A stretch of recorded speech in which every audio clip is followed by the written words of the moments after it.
भारत माता की जय। मी प्रशांत कदम, सैनिक फेडरेशन राज्य उपाध्यक्ष व सैनिक संघटना प्रतिनिधी कराड तालुका।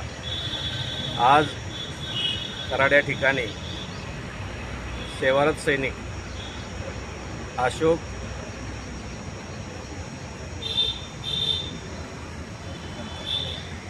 रौंदळे यांच्या आईचा ॲक्सिडेंट मलकापूर बाजारपेठ या ठिकाणी भाजी मंडईच्या ठिकाणी एक सुशिक्षित डॉक्टर पाटील मॅडम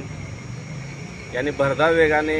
गाडी चालवली आणि याच्यामध्ये त्यांच्या आईला अपघात केला आणि त्यांचा जागीच मृत्यू झाला। या संदर्भात आज माननीय तहसीलदार कराड, प्रांताधिकारी कराड, DYSP कराड व कराड पोलीस स्टेशनचे निरीक्षक आदरणीय दराडे साहेब यांना आम्ही निवेदन दिले आहे की तात्काळ सेवारत सैनिक अशोक रौंदळे यांच्या आईच्या बाबतीतले गुन्हा नोंद झालेला आहे, पण तात्काळ एक स्पेशल केस म्हणून एक सेवारत सैनिकासाठी गुन्हा चार्जशीट नोंद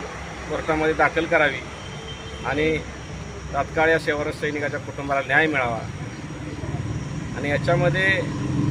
जे कोणी दोषी असतील त्यांना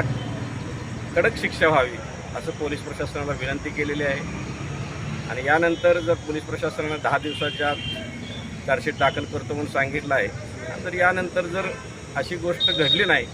तर आम्ही सर्व सैनिक या कराड तालुक्यातील माजी सैनिक संघटना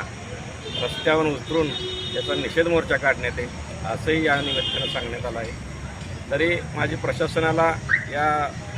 जिल्ह्याचे पालकमंत्री आणि माजी सैनिक कल्याण मंत्री आणि मुख्यमंत्री या महाराष्ट्राचे आदरणीय देवेंद्र फडणवीस यांच्याकडे हे गृहखातं आहे आणि जिल्ह्याचे SP जिल्हाधिकारी यांनी या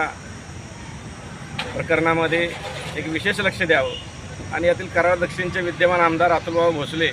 यांच्याकडूनही सैनिकांना अपेक्षा आहेत यामध्ये लक्ष देऊन आपण या तातडीने याचा तपास करून या कुटुंबाला न्याय मिळावा ही विनंती। जय हिंद, जय महाराष्ट्र।